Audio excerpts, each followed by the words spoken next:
Pak Kliwon sudah meninggal pada malam itu dan dokter mengatakan bahwa Pak Kliwon meninggal karena keracunan minuman oplosan yang diminumnya. Tiba-tiba terdengar lagi dari depan pintu kamar Sableng suara rintihan tangis yang pelan.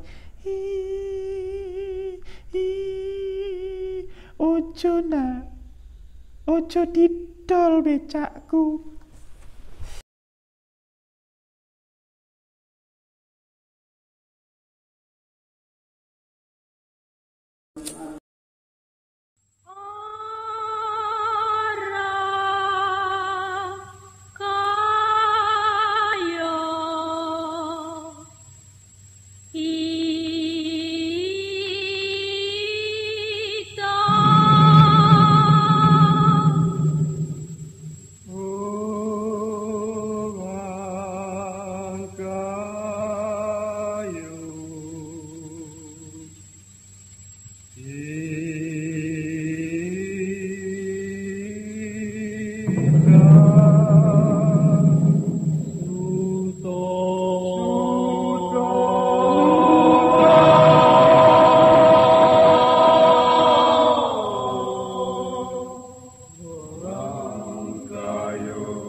Assalamualaikum warahmatullahi wabarakatuh. Halo sahabat semua, kembali lagi bersama saya Ryu Wijaya di sebuah kisah misteri.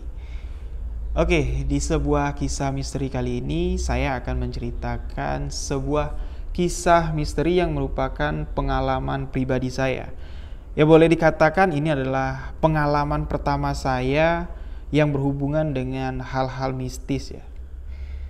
Jadi buat teman-teman juga yang ingin berbagi cerita pengalaman yang bersangkutan dengan hal-hal misteri, kalian bisa tuliskan cerita kalian dan kirim ke alamat email sebuahkisahmisteri@gmail.com dan insya Allah nanti di sini saya akan menceritakan cerita-cerita kalian semua. Oke, kisah ini berawal pada tahun 2002 ya.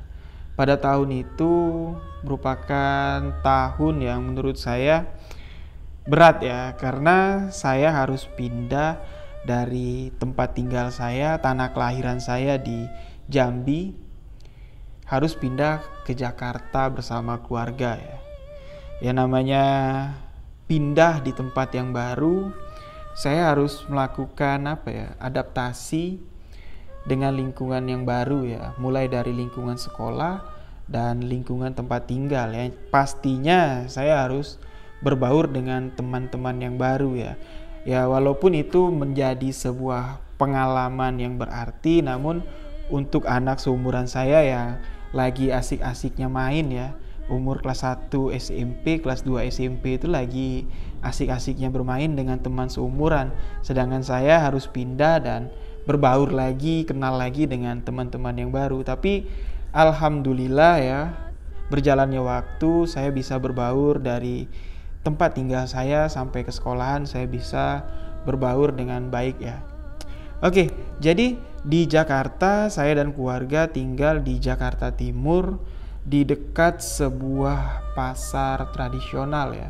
Jadi di sana kami tinggal di sebuah rumah kontrakan ya, yang nggak begitu besar lah ya, lumayan lah untuk orang yang baru pindah ke Jakarta.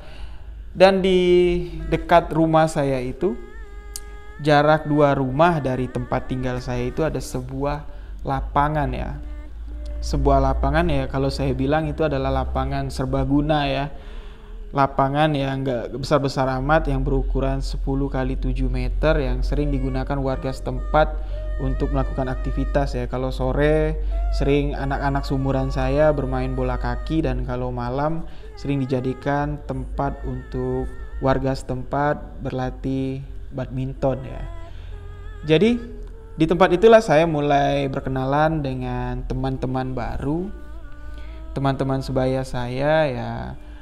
Saya mulai bermain, berkenalan di sana, dan di sana saya mengenal seseorang yang akhirnya menjadi sahabat dekat saya selama di Jakarta ya, selama tinggal di tempat itu. Jadi saya mengenal dia dengan sosok yang berbeda dari teman-teman sebaya saya. Karena dia memiliki karakter yang pendiam ya, cenderung lebih pendiam dan tergolong kasar dengan teman-teman yang lain ya. Tapi alhamdulillah dengan saya sikap dia baik, gak seperti dengan teman-teman yang lain. Dengan saya dia mau bercerita dan sopan ya. Ya mungkin karena saya juga bisa melakukan pendekatan yang baik dan akhirnya dia juga welcome dengan saya. Oke, saya perkenalkan teman saya ini bernama Dinda. Jadi Dinda ini anak yang umurnya lebih tua dari saya ya. Kurang lebih 2 tahun di atas saya, dia lebih tua. Jadi Dinda ini paling gak suka kalau namanya Dinda dipanggil ya. Jadi dia nggak mau kalau dia dipanggil dengan nama panggilan Dinda ya. Sedangkan nama Dinda itu merupakan nama aslinya. Jadi dia beranggapan gini loh. Dinda itu adalah sebuah nama yang tepat atau yang sering digunakan untuk anak perempuan. Sedangkan dia memiliki karakter yang macho, yang apa ya? Ya seperti jagoan lah ya, seperti jagoan di lingkungan situ, di umur-umuran anak sebaya saya ya, boleh dikatakan dia pentolannya lah. Jadi dia nggak mau dipanggil Dinda. Dengan nama Dinda dia merasa karakternya jadi down ya. Jadi dia menyebut dirinya, membuat sebuah nama panggilan untuk dirinya dengan nama Sableng. Ya memang kalau Sableng, kalau kita artikan ya, Sableng itu ya ini ya, nggak baik ya. Tapi dia senang dengan nama panggilan itu karena dianggap cocok dengan karakter dia. Oke, di sini kita sebut saja dengan sebutan Sableng ya. Jadi saya dengan Sableng ini berteman dekat sekali. Waktu itu kita bermain bersama, kemana-mana bersama.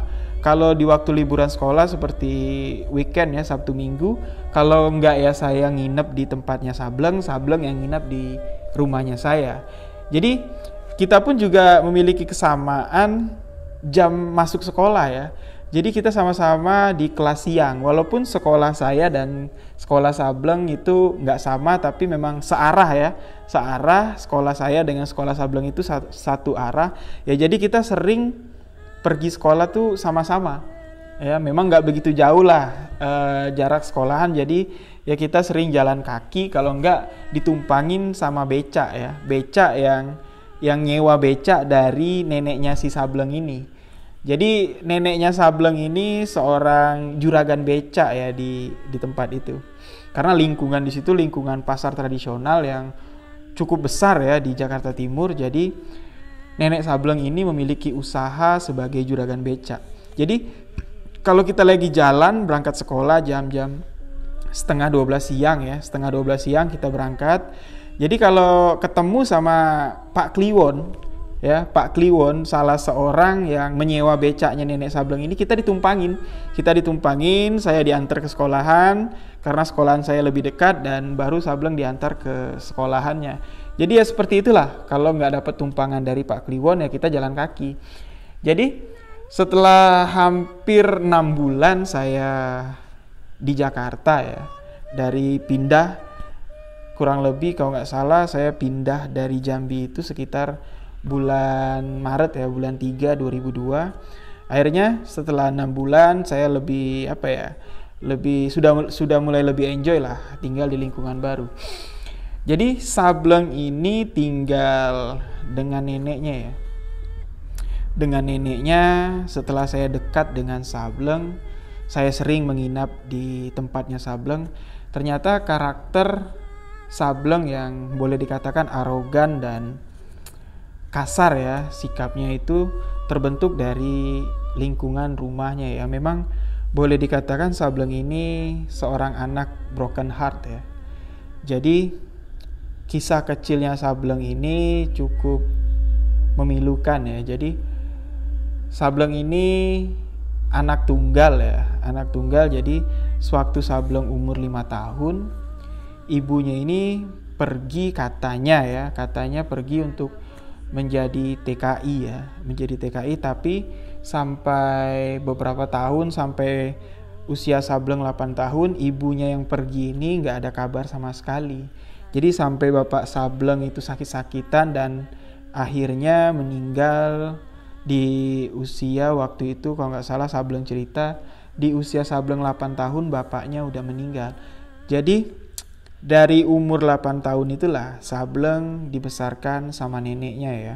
Karena ibunya sudah pergi, gak ada kabar, dan bapaknya pun udah meninggal ya. Jadi dari umur 8 tahun lah Sableng tinggal sama neneknya, dibesarkan neneknya ya. Di situ saya dapat menyimpulkan sikap Sableng yang arogan dan temperamen itu terbentuk dari ya perasaan dia jauh ya dari rasa kasih sayang orang tua. Nah, disitulah saya dapat mengenal karakter Sableng dan akhirnya kita bisa berteman dekat ya. Saya bisa berteman dekat dengan Sableng. Jadi singkat cerita, pada suatu hari Pak Kliwon ini mengantar kita pergi ke sekolah ya. Jadi kita berangkat sekolah, dapat tumpangan dari Pak Kliwon ini. Nah, Pak Kliwon ini dan Sableng memiliki ikatan emosional yang sangat dekat sekali ya. Ya mungkin karena Sableng ini sudah kehilangan sosok seorang ayah dari usia 8 tahun. Jadi Pak Kliwon ini dekat dengan Sableng dan boleh dikatakan sudah seperti anaknya sendiri lah, Pak Sableng dan Kliwon ini. Dan Pak Kliwon ini juga merupakan seorang yang datang ya dari Pulau Jawa, diajak temannya untuk mengayu becak ya. Jadi Sableng cerita Pak Kliwon ini sudah hampir 8 tahun katanya. Sudah hampir 8 tahun menyewa becak dengan neneknya. Jadi ya sehari-hari Sableng ya dekat lah dengan Pak Kliwon ini. Jadi pas Pak Kliwon mengantar kita pergi sekolah, ada sebuah kata-kata ya, kalimat dari Pak Kliwon yang masih saya ingat sampai sekarang. Dia mengatakan kepada kami ya, sekolahlah yang baik-baik ya, sekolah baik-baik, jangan guyon-guyon, jangan kebanyakan bercanda atau main-main sekolah. Lihatlah bapak udah tua tapi masih ngayu sepeda juga katanya, masih ngayu becak juga, nggak guna kata dia. Jadi ya kalian anak-anak bapak ini kalau bisa sekolah yang benar, jangan sampai nanti ujung-ujungnya gayu becak kayak bapak. Kalau bapak sih memang nggak punya pendidikan kata dia ya. Jadi memang apa yang disampaikan Pak Kliwon itu masih saya ingat sampai sekarang ya. Dan melihat kedekatan Pak Kliwon dengan Sableng ini, saya penasaran ya. Saya penasaran dan saya coba bertanya-tanya dengan Sableng siapa Pak Kliwon dan dari mana asalnya ya. Sableng menceritakan seperti tadi, Pak Kliwon datang diajak temannya untuk kerja di Jakarta, akhirnya dia menjadi tukang becak yang menyewa becaknya nenek Sableng ini. Dan Pak Kliwon ini bercerita kalau dia di Jawa udah gak punya siapa-siapa lagi. Dia di Jawa sebatang kara, jadi pindah ke Jakarta. Dan pada saat lebaran pun juga musim mudik ya, jadi teman-teman Pak Kliwon yang dari kampungnya ini pada pulang mudik, namun Pak Kliwon dia tetap narik becaknya, walaupun nggak ada yang naik becaknya, tapi dia tetap nggak mau pulang kampung. Dan ditanyakan sama orang-orang, sama warga, kenapa nggak pulang kampung ya, dia bilang dia nggak punya apa-apa lagi di kampung, jadi buat apa dia pulang. Jadi di sini kita bisa simpulkan karakter Pak Kliwon dan Sableng ini bisa dekat karena mereka juga sama-sama orang yang kesepian ya. Jadi disitulah mungkin kedekatan Sableng dan Pak Kliwon ini menjadi akrab ya. Oke, Pak Kliwon ini salah seorang tukang becak yang ngetren ya, yang viral pada waktu itu. Karena becak yang disewa Pak Kliwon oleh nenek Sableng ini sudah seperti becaknya sendiri ya. Dirawat dan dimodifikasi seperti dikasih ornamen-ornamen kuda lumping. Dan becak Pak Kliwon ini boleh dikatakan becak yang paling keren ya, paling bersih dan paling bagus karena banyak ornamen-ornamen seperti ornamen-ornamen kuda lumping gitu ya, ada tali-tali gitu dan kayak ada cambuknya gitu, dan di atasnya itu dikasih nama Ronggolawe. Jadi becak Pak Kliwon ini dikenal sebagai becak Ronggolawe. Oke, Pak Kliwon ini merupakan seorang yang baik ya, baik banget. Jadi banyaklah warga yang simpati dengan Pak Kliwon karena Pak Kliwon ini hidup di Jakarta sebatang kara dan Pak Kliwon ini orang yang ramah, orang yang jujur ya. Jadi Pak Kliwon ini memiliki apa ya? Memiliki trend center lah. Jadi dia memiliki style sendiri ya dengan rambutnya yang sebahu gini, rambut ikal, pakai topi caping gitu ya, topi anyaman gitu, mengayuh sepedanya sambil tersenyum dan sekali-sekali Pak Kliwon juga sambil menyanyikan tembang Jawa ya. Nembang Jawa gitu. Jadi sambil ngayuh sepeda, sambil nembang Jawa ya mungkin buat ngobatin rasa rindunya ya dengan kampung halaman. Jadi Pak Kliwon ini dikenal sebagai Pak Ronggolawe ya. Jadi Pak Kliwon ini adalah seorang yang jujur ya. Kejujuran Pak Kliwon ini terbukti pada suatu ketika. Jadi di lingkungan tempat tinggal kami itu ada seorang apa ya, boleh dikatakan ya berada lah ya, saudagar, Pak Imron namanya. Pak Imron ini di pasar itu memiliki dua kios.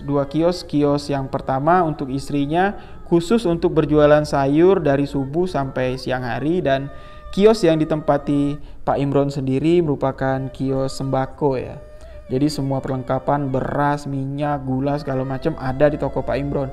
Dan rumah Pak Imron ini berada di lingkungan kita. Jadi boleh dikatakan di lingkungan itu ya Pak Imron lah yang paling mapan ya. Dan Pak Imron ini pun orang yang baik hati. Pak Imron adalah seorang yang dermawan. Nah, jadi suatu ketika Pak Kliwon ini merupakan langganan istri dari Pak Imron ya. Pak Kliwon adalah langganan beca istrinya Pak Imron. Jadi setiap hari pas subuh istrinya Pak Imron mau berangkat ke pasar, pasti Pak Kliwon sudah nunggu di depan rumahnya untuk nganterin. Ya, karena jam pasar buka tuh kan sekitar jam 3 lah ya, sayur-sayuran pada datang. Jadi pemilik toko harus datang lebih awal. Nah, itu Pak Kliwon sudah standby di depan rumahnya untuk mengantarkan Bu Imron ya. Begitu juga pas waktu pulang dari pasar. Karena kios sayuran milik Ibu Imron ini, istri Pak Imron ini, paling lama itu tutup jam 11 karena biasanya jam 9, jam 10 itu udah ludes semua, udah habis. Ya, udah habis karena ya barang-barang yang di sana kebanyakan diambil untuk dijual lagi ya. Oke, jadi pada suatu ketika setelah Pak Kliwon mengantarkan Bu Imron pulang ke rumah, jadi Bu Imron ini kehilangan dompetnya. Dompet yang berisi uang hasil jualan hari itu. Ya menurut cerita warga, dompet itu berisi uang jutaan rupiah ya dari hasil jualan sayur pada hari itu. Jadi ketika setelah diantar Pak Kliwon pulang sampai ke rumah, Bu Imron pun membayarkan ongkosnya ke Pak Kliwon dan Bu Imron langsung masuk ke dalam rumah. Nah, setelah Bu Imron mengecek barang bawaannya dan melihat dompetnya nggak ada di tas yang biasa dia naruh dompet. Nah, di situ Bu Imron mulai panik karena beranggapan apakah dompetnya ini kecopetan di pasar atau jatuh di jalan atau gimana ya. Panik ya, yang namanya semua uang dagangan untuk modal besok di situ semua. Kalau sempat hilang ya rugi besar ya. Jadi di situ Bu Imron berpikiran kalau gak kecopetan ya paling jatuh lah ya. Nah, di situ ternyata dompet dari Bu Imron ini tertinggal di becaknya Pak Kliwon. Jadi setelah Pak Kliwon mengantar Bu Imron pulang, Pak Kliwon langsung kembali ke pasar ya.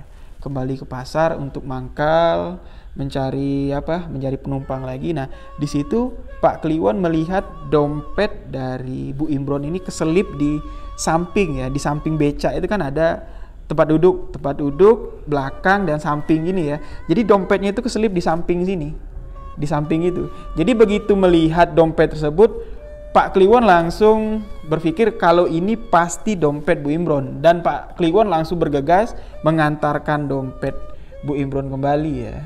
Jadi Bu Imron lagi panik di rumahnya, tiba-tiba terdengar suara bel dari becak Pak Kliwon.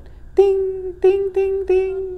menandakan kalau Pak Kliwon ada di depan rumah. Seperti itulah waktu jemput subuh-subuh juga dengan tanda bel ting ting ting ting. Nah, waktu mendengar bel dari becak Pak Kliwon, Bu Imron langsung bergegas keluar dan buka pintu. Ternyata Pak Kliwon datang ke sana untuk mengembalikan dompet milik Bu Imron. Ya, ternyata setelah melihat dompetnya kembali, Bu Imron senang sekali ya. Dengan rasa syukur, Bu Imron mengambil beberapa lembar uang dari dalam dompetnya dan memberikan kepada Pak Kliwon. Nah, di sini Pak Kliwon menolak pemberian dari Bu Imron dengan halus. Jadi Pak Kliwon nggak mau nerima uang hasil upah ya, karena dia udah balikin dompetnya Bu Imron, jadi dia nggak mau dikasih upah. Jadi dengan halus Pak Kliwon mengatakan seperti ini, saya nggak mau dapat uang yang bukan hak saya, karena hak saya sudah ibu bayarkan ketika ibu turun dari becak saya. Nah, di sini Bu Imron mendengar jawaban Pak Kliwon kaget ya, karena seorang tukang becak yang notabene penghasilannya boleh seberapa lah ya, tapi nggak mau menerima uang hasil pemberian dari Bu Imron itu. Dan Bu Imron pun memaksa, tetap Pak Kliwon nggak mau terima, dan akhirnya Pak Kliwon langsung pergi meninggalkan Bu Imron. Nah, disitulah kejujuran Pak Kliwon dikenal sama warga, jadi warga simpatik banget ya sama dia ya.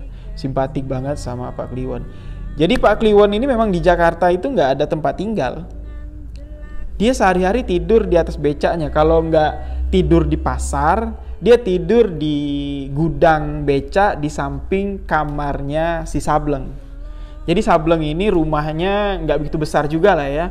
Ada rumah berukurannya 5 kali 5 meter lah ya. Terus ada sebuah kamar di luar rumah, kayak kamar kecil gitu, dan ada gudang yang tempat becak.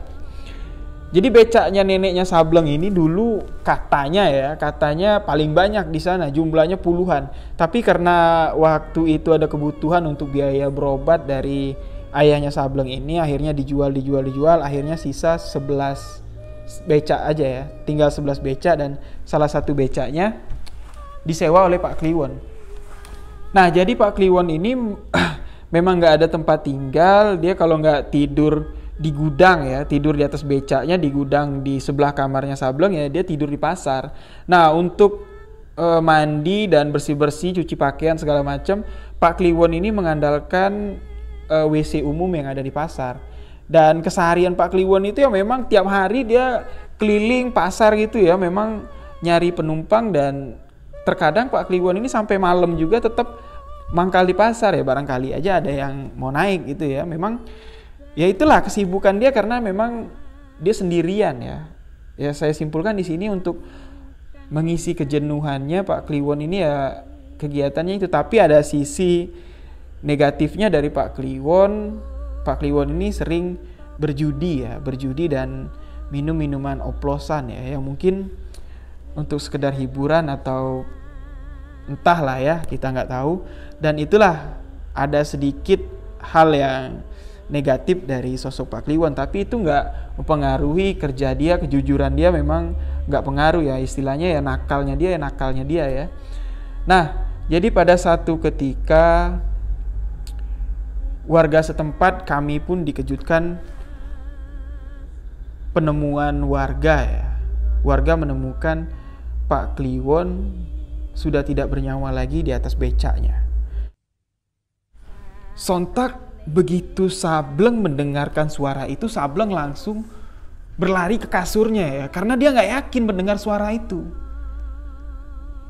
Setelah Sableng memperhatikan lagi ya, mencoba untuk seksama mendengarkan suara itu lagi, apakah cuma halusinasi dari Sableng, apakah benar-benar suara itu berasal dari balik tembok. Sableng mendengar lagi suara itu dengan sedikit agak keras.